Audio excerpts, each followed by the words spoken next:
the buy stop and the sell stop order. These orders are placed in situation where we think that the price will continue the movement if the price break through a certain level.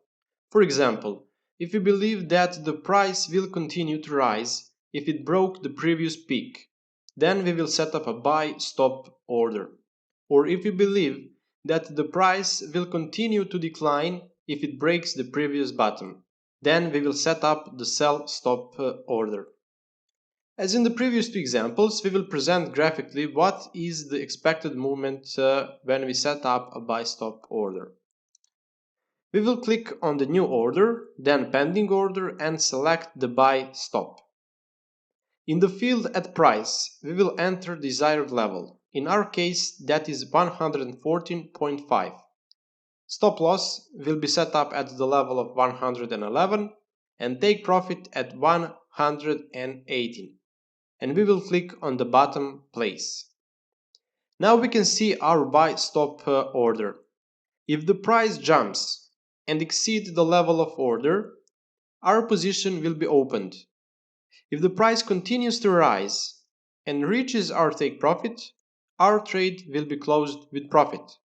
But if price rise, open our position and then falls, the trade will end up with a loss. We will delete this account and explain the last sell stop order.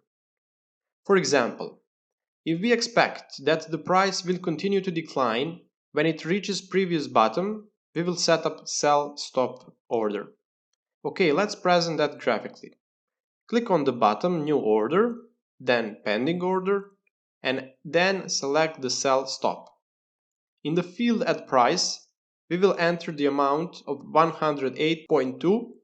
The stop loss will be set at 111 and take profit at 105, and then click on the place button. On the graph we see the following.